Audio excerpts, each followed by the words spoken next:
Hello, everybody, and welcome to another episode of the Health Advantage podcast. I am Giacomo, I'm your host, and today we're talking about simple strategies and low hanging fruits that we can all start to adopt and implement to increase and improve our health and our body composition at the same time. And at the same time, because most of this will, if not all of this really, will have a double whammy, a double impact on both health as well as the external results of in our body composition. So it's probably not going to be a very long one today, but again, I am going to try and keep it concise in case I get lost in the details. So simple strategies was the first one. So the first one is to increase or to aim for higher protein intake, to try and consume more protein.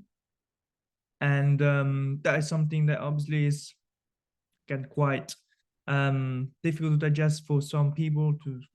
There's still a lot of skepticism around. There's still the belief that the only pure benefit of protein intake is muscle growth and muscle maintenance, which again per se is not even a bad thing, to in all honesty with you. But the benefits of protein intake will go way beyond this little point and this little trigger. In fact, the reasoning behind having a high protein intake, I'll get to the explanation and I'll get to the science after. So essentially, what the increased protein intake, especially spreading it out throughout the day, would be really beneficial, or at least having it for breakfast. Because again, by experience, personal experience, professional experience, I know that we tend to lack in protein intake, especially in the early hours after we wake up. And those early hours is quite crucial, both for our body compositions, both for our health, for our appetite. So protein consumption, or higher protein consumption in this case, I should specify, will help first and foremost with satiety. So with feeling full and with feeling fuller for longer, because protein of all the other macronutrients, which are carbs, fats, and alcohol as well. So protein is the one that gives the most society. It essentially makes us feel, as I said, fuller for longer out of all of the other ones. So that's number one reason. The reason number two is that there's something called the thermic effect of food, right? And again, fancy name, scientific name, essentially means that everything we eat, everything we consume by our mouth, apart from water, food-wise, has to be consumed. So it has to consume some calories, some energy to be digested and transferred into energy. And so, sorry about that. And as I was saying, yes, sorry. So everything that we consume has to essentially go through a process where we expend some of the calories to actually digest and process this food. And out of all the macronutrients, again, out of all the foods, protein is the one that requires the most calories to be digested and absorbed and distributed around the body. So again, and not a massive difference, obviously. We're talking about literally a handful of calories. But again, this is over time is something that we need to consider that will increase our calorie expenditure essentially. And also, like going back to point number one, we makes us feel fuller for longer. And now point number three, yeah, we can make this episode just about protein. But again, I'm trying to move through the points quite quickly. So point number three really is that so the building blocks of protein are amino acids, and there is again 21 or 22, correct me if I'm wrong, anyways, over 20. And out of all these amino acids, 9 of these are called essential amino acids. And essential meaning that our body cannot process them, and therefore we need to consume it by diet. So what the body does is going to increase our caloric expenditure. Sorry. So our body is going to increase our appetite in case we don't consume enough of these essential amino acids. So again, by eating less protein, we're not only obviously missing out on the satiety and on the again extra little calorie expended because of the process and digestion of protein itself. But also, more importantly, we are also putting ourselves at a more a higher risk almost of consuming more food, because we are essentially lacking these essential amino acids that our body needs, because as I said, our body is not able to produce by itself, therefore has to consume it from food sources. So these are the three main reasons essentially why I recommend, and again, it's not just me, but just in general, like protein intake. What essentially happens is that we are all guilty of underestimating our protein intake, and again, I'm guilty of this too. If I don't put my head down, track my foods, track my protein intake, I am more likely to underconsume than to overconsume. Again, overconsuming protein is very, very difficult in our diets, because we don't consume as much. Again, like meat has been kind of bit of put off from our food as much, and again, not really that could be another topic of discussion, but again, not really having a lot of science and research backing that. And so I think this is really a big problem, that we all underestimate our protein intake. We could all benefit from a bit more, and we could all benefit obviously from understanding whether we're having enough or not. Which again, more often than not, as I said, both with myself and my professional experience with working with clients, found out that that's not really the case. So simple thing that I recommend people to do, again, clients in this case to do, is to start low and start easy. And by that, I mean, start adding a protein source to every meal that we consume. Okay, that can be any protein source that we prefer. And I go a little bit more on explaining that to my clients, obviously work with one-to-one and send them some resources. And again, let me know in case you want a bit more. We'll definitely talk a bit more about this in a follow-up episode. But as I said, like, this could literally just be a protein episode, and I don't want it to be. But again, protein intake is important. Add a source of your preference to all of your meals. And again, don't be scared of using protein powder to supplement, because again, as I said, we are more likely to underconsume than to overconsume, and supplements are completely fine and safe to take. So that was point number one. So that was the low-hanging fruit number one on strategy number one. Now, on top of that, what I also highly advocate to, again, my clients, if you work with me, if you spend a little bit of time talking professional about me, you know how much importance I place on to the next point, which is increasing our fiber intake, or again, keeping an eye on our fiber intake. Now, by fiber intake, obviously I mean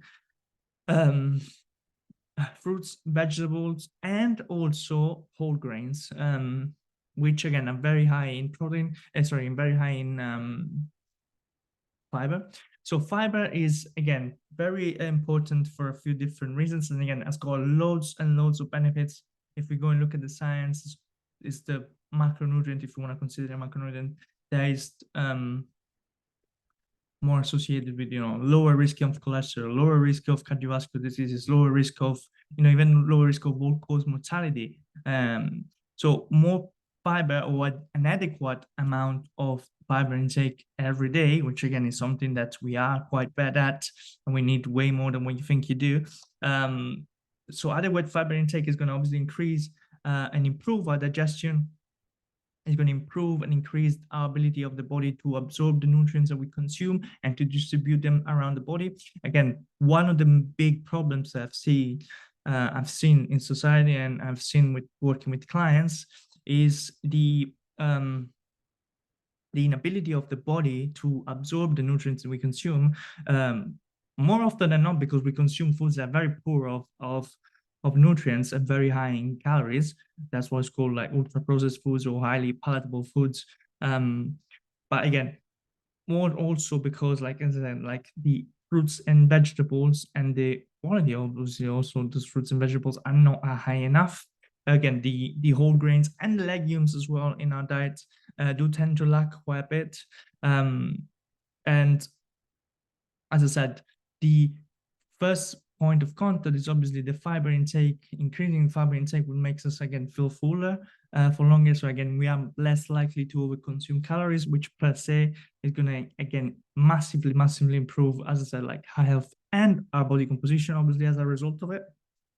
But also, more importantly, is worth saying that these foods, again, fruits, vegetables, whole grains, have a lot of micronutrients that coming with them. So again, vitamins and minerals that are essential to our body, to our body functioning, to our body health, to stay healthy over time. So obviously, there is the digestion point of view. There is the society point of view. And in terms of how much, and I didn't cover that with protein because there's a little bit more nuance to that. And again, people are gonna budge me for that. But in terms of fiber, what we're really trying to consume is 14 grams per every 1,000 calories that we consume. So let's say I'm eating 3,000 calories a day, which I am at the moment. I should aim for around 42 grams of fiber, which again, believe it or not, it's not that easy to achieve. And it's quite important at the same time. So as I said, like fiber intake, higher fiber intake has got loads and loads of health and performance benefits. Not as much like performance benefits directly, but again, indirectly, it's gonna, as I said, like lower blood pressure, lower the risk of lower the cholesterol levels, lower the risk of further than obviously cardiovascular diseases, improve our blood glucose regulation, and as a result, obviously, decrease our risk of developing diabetes, type 1 and type 2, and again, obviously, colorectal cancer, any type of problems with the digestive system will obviously decrease. So, and essentially it's gonna, again, have loads of benefits. So we are missing out more in missing these two points than to not miss on it. And again, what I recommend to people, what I recommend to clients is to start adding one serving. Well, I did one each, but again, breakfast aside, one serving of fruits and vegetables per every meal. Okay. So for example, even though there are more fruits, and vegetables that are not as rich in fiber, there are a few that are. So again, there is a bit more nuance to that. But again, for example, breakfast, oats, porridge, loads of obviously fiber, that being the whole grain. So that's already like a big number one. If we can have some fruit with that, for example, we can throw into some strawberries and blueberries, which is something that I usually do, basically do almost every day. Again, extra fiber in it and also good taste. So we got that, and then we got obviously a lunch when we're gonna have also like a serving of fiber and hopefully of fruit together with it as well. We can have a snack as a fruit as a snack, for example, in the afternoon or in the morning, like something like a banana or an apple. And then again, same thing, dinner, we have a serving of vegetable and some fruit with it. So again, simple way of starting introducing it every meal, and a simple way to introducing it in our daily routine. Again, not to try and go 0 to 100, but to obviously start having some changes that are important to increase the fiber intake. So the next point, and this is probably the lowest hanging fruit that I must say, is drinking more water. Now, drinking more water, again, something that I've assessed both personally and professionally as working with people. Most of my clients, again, if you work with me, I probably asked you 6,000 times to drink more water. As I said, it's the lowest hanging fruit. It's obviously what keeps us alive and healthy. First and foremost, again, same principle with protein and fiber intake. Drinking more water is gonna essentially lower our appetite, makes us feel fuller for longer, but also sometimes our body actually confuses thirst by hunger. And again, it's not because we're not thirsty, but sometimes we are not hungry, we're actually more thirsty. So water is important. It can be a tool, as I said, for improving our body composition, but more importantly, we need to keep it as hydrated. That's the most important thing. Obviously, water is needed in our body to help with waste removal, to keep our joint lubricated, to regulate the temperature, and also more importantly, not more importantly, but also as important as those other points, when we train, we want to be in hydrated status, which means where we have enough water so we can transport carbohydrates and protein into the bloodstream and into the working muscles. Again, dehydration will be catabolic, meaning that will not, if we're in a dehydrated state, if we're in a state where we don't have enough water in our bloodstream, essentially, as I said, the bloodstream will not be able to transport these nutrients to the working muscles, and therefore we're not going to be able to create an environment in our training and after training where we're essentially promoting as much muscle growth as we could. So again, very, very important point, because again, I see it, most people are not drinking enough water. Again, if we go just by recommendation, 2 to 2.5 liters a day if you're a woman, 2.5 to 3 liters if you're a man. Again, if you're active, if you do a bit more of aerobic activity, spinning, running, whatnot, classes, again, you probably want to go on the higher end. You probably want to add a bit more as well, because you're going to lose quite a bit in the sweat. Hottest months of the year, again, we want to go a little bit higher than that, just again, simply because of sweat. That is pretty much it in terms of water. It's quite straightforward, but again, it's so easy to not drink enough water. And again, something that I am guilty of it too. Sometimes, more often than not, it's hard to track it. That's why I've got myself the biggest bottle I could possibly get, which is not plastic, by the way, because I'm trying to move away from as much plastic as possible, because even plastic bottles are BPA-free, by the way, are still going to contain different types of plastics, which are not going to be good for us. And that's another topic for another day. So essentially, drinking more water, guys, make you feel fuller, create a better stimulus, create a better environment for stimulating muscle growth, and obviously, more importantly, keeping our body functioning and functioning healthily as well. Now, the point number 4, low-hanging fruit number 4, and strategy number 4 is gonna be to increase our this is gonna sound weird. So increasing our caloric expenditures by increasing our walking and our steps, essentially doing more steps every day. Okay, that's simply as it is. Again, we're going to increase our NEAT, which is the non-exercise activity thermogenesis, which essentially means all those activities that are not exercises related. Because again, walking is one of those things that we do every day to if we even in our house, when we go out to bed, we walk to go from one room to another. So again, it's something that be quantified as exercise, because it's so embedded into our nature. But having said that, it's so important because again, it's going to put very low stimulus on the nervous system, very low stimulus on the heart rate, but still it's going to promote a lot of obviously calorie expended over time, which are going to build up, which again can promote obviously a better body composition. And from a health point of view, they're going to promote a lower resting heart rate.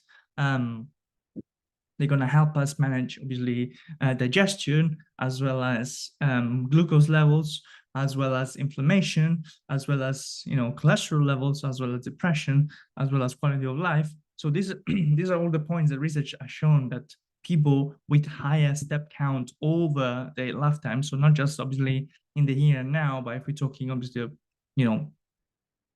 later down the line, and again, having worked with older people, with older population, I know that that's for true. The people that move the more stay healthier for longer, and therefore have a better quality of life. Therefore, are much less likely to get into depressive, moods and depressive states. And Therefore, because they're more active, the cholesterol levels will be lower, the heart rate will be lower, they're going to be taking less medications, the body fat percentage will be lower, and so on and so forth. As I said, this is not just in the here and now, but it's something doing over time, over decades and decades of life. Okay, so if we put this four together, for example, and we start just implementing a bit more of this, all of this, you can see that, you know, your calorie expenditure is going to go up.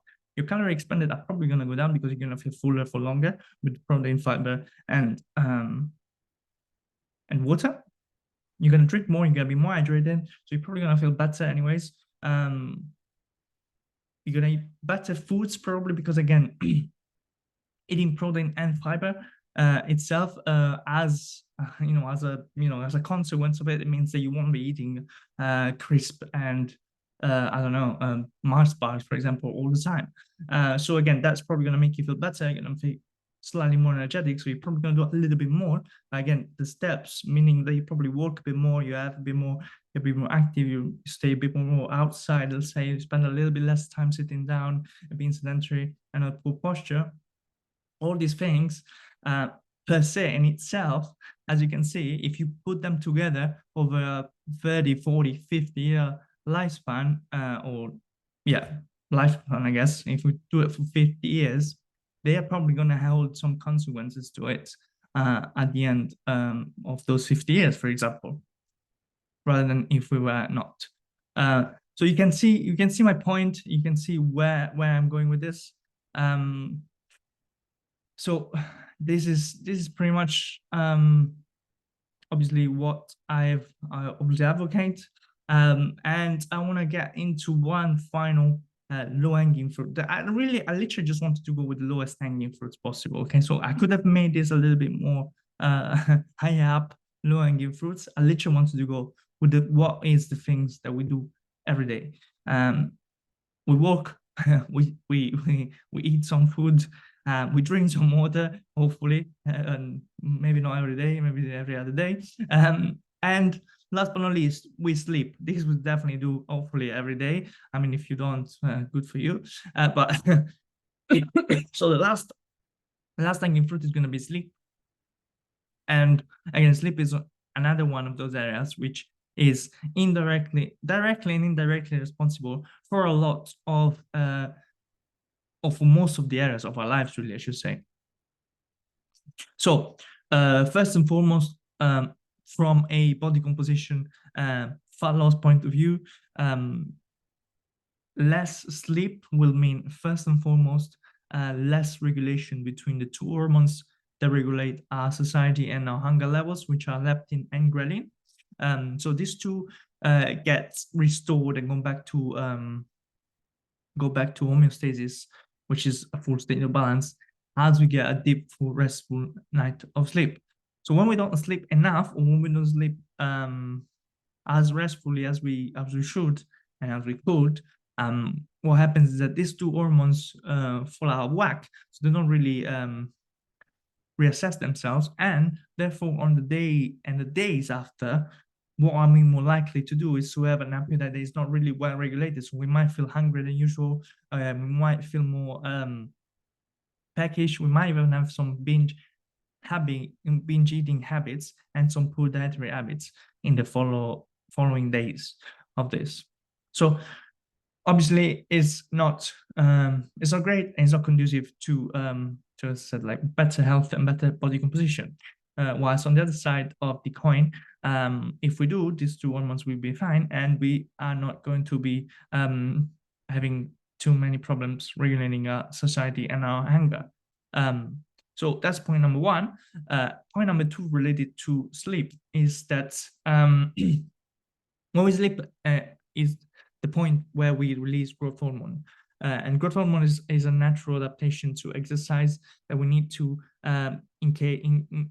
we need to essentially create an adaptation to the stimulus that we put onto our body.